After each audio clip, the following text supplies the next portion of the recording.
এখন যাব হচ্ছে আলীকদম। আলীকদমের ওইখানে আমাদের বাইকগুলো রেখে আমরা যাব মেঘচোরা হিল রিসোর্ট। চলতে চলতে দেশের পথে, দেশের রাস্তায় কথা হবে আপনাদের সাথে। এখন হচ্ছে আমাদের সকালবেলা নাস্তা খাওয়ার পালা। নাস্তা খাবো।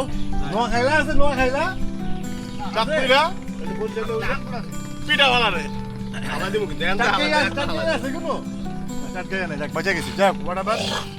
সকালে নাস্তা খাওয়ার জন্য খিচুড়ি খাচ্ছি আমরা সকালে। খিচুড়ি খাওয়া দাওয়া করে এখান থেকে বের হয়ে যাব। আমরা যেভাবে আসছি ঠিক ওইভাবে যাব। আর বাকি কথা যেতে যেতে আপনাদের সাথে হবে। আর আলীকদম গিয়ে আরো কথা হবে আপনাদের সাথে। পিছনে যে রুমটা দেখতে পাচ্ছেন সেখানে আমরা গতকাল রাত্রেবেলা ছিলাম এবং আজকেও ছিলাম। চেক আউট করে ফেলছি অলরেডি। সো এখন হচ্ছে চা খাবো। চা খেয়ে আমরা আমাদের পরবর্তী গন্তব্যের জন্য রওনা হয়ে যাব।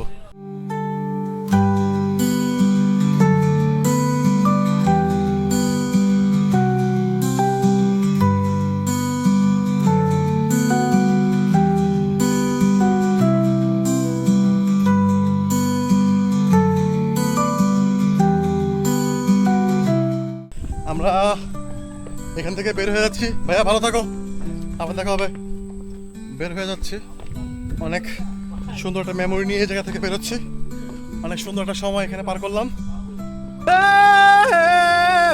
আমি জুড়ে সারা বাংলাদেশ।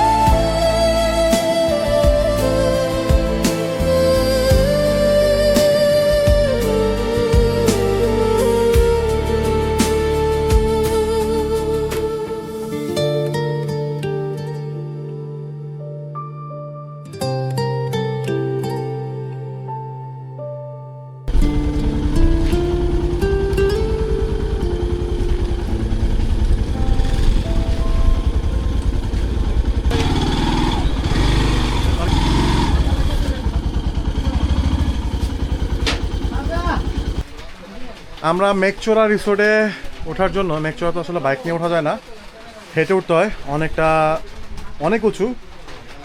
সো আমরা একটা বাসায় আমাদের বাইকগুলো রাখছি। এই যে আমার বাইক, এই যে আমাদের ইয়াসিন ভাইয়ের বাইক, মানে বাবু ভাইয়ের বাইক, আসিফ ভাইয়ের বাইক, এখানে হচ্ছে আমাদের পাপ্পুর বাইক, আর বাইরের এই যে সিএনজিওয়ালা বাইকটা এটা হচ্ছে আমার আসিফ ভাইয়ের, আর এই যে আমার বাইরের অ্যাডভেঞ্চার বাইক।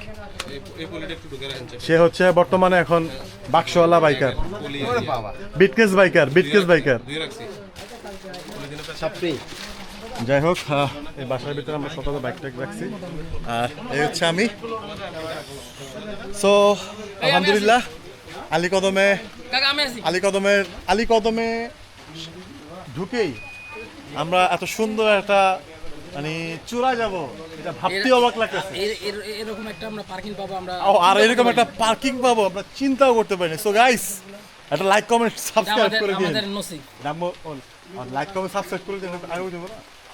আর ঠিক আছে, এটা আপনার নসিব। এইটাই যেরকম এইটাই যেটা বলবো এটা সেটাই। রাস্তার এরকম বাজে অবস্থা, মানে কি যে বলবো। এই যে রাস্তা, ও মা গো, ওরে বাবা রে বাবা। চাচা আমার ঝিরির পানি দিয়া পা ধুইতেছে। চাচা, এই হচ্ছে রাস্তা, এই উপর থেকে আমরা আসছি। এখন এইভাবে করে, এই যে এইভাবে এখান থেকে পাটা ধোয়া হয়ে গেছে, উঠবো উপর দিকে। শুরু থেকে বলতেছি যে অ্যাডভেঞ্চার মনে হয় না পিস লেখা মমিয়া।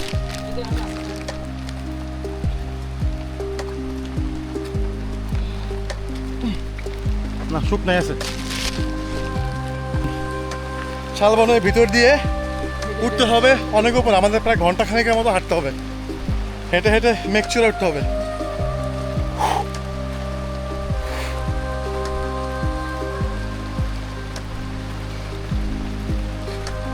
এই দেখেন ম্যাক, ও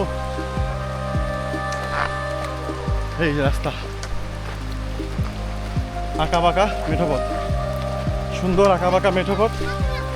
হ্যাঁ হ্যাঁ হুম।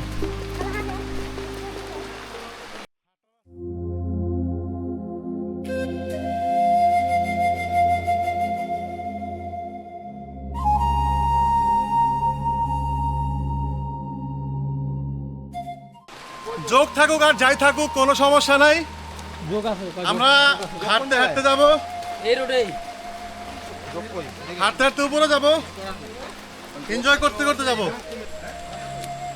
আসলে সত্য কথা বলতে গেলে হেঁটে হেঁটে এক্সপ্লোর করার মজা একেবারে ডিফারেন্ট। কারণ হচ্ছে এই জন্যই আমরা যারা মোটরসাইকেল রাইড করি, রাইড করে তো অনেক কিছু স্ক্রিপ্ট করে চলে যাই, আর যখন আমরা পায়ে হাঁটি সৌন্দর্যের একেবারে শেষ চূড়ায় পর্যন্ত যাওয়া যায়। কারণ একটু একটু করে হাঁটবো আর দেখবো।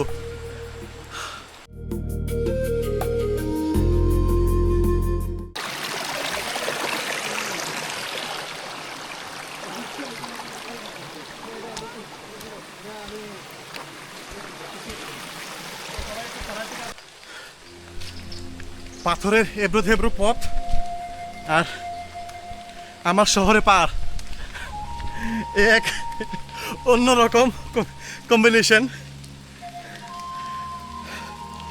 আসলে আমরা শহরের মানুষ টাইলসে হাঁটতে হাঁটতে আমাদের অবস্থা এরকম হয়েছে যে আমরা এখন মাটিতে হাঁটতেও একটু ইতস্তত বোধ করি। আর সেখানে তো খালি পায়ে পাথরের পথ হাঁটাটা একেবারে ডিফারেন্ট। আমার কাছে বেশ ভালো লাগতেছে, অনেক ভালো লাগতেছে আমার কাছে। আর এই জন্যই ভালো লাগতেছে কারণ একটা ডিফারেন্ট লেভেলের অভিজ্ঞতা হচ্ছে পাথরের পথে হাঁটা। এর আগেও পাথরের পথে হাঁটছি, বাট এবারে পাথরের পথটা মোটামুটি ভালোই লম্বা ছিল। এটা হচ্ছে বৃষ্টির কারণে স্লিপ করাটা খুব কষ্টের। এই দেখেন কত সুন্দর জায়গা, দেখেন।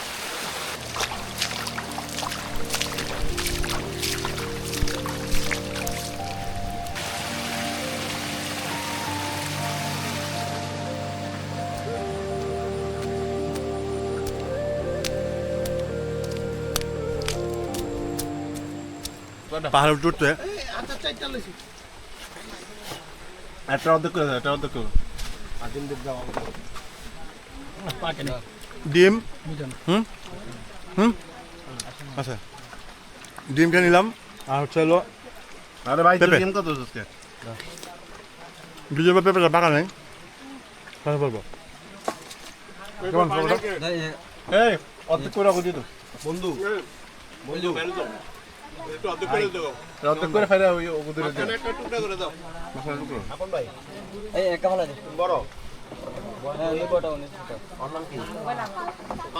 এখনো শুরু হয়নি, শুরু আমার কেউ আইছে নাকি আমরা কেউ আইছি নাকি পেঁপের পাশাপাশি খাইলাম কি কলা। এরকম ও সমস্যা কি এই সব এই যে আফ্রিকা মহাদেশ থেকে মোটে লিখে রাখছে উগান্ডা থেকে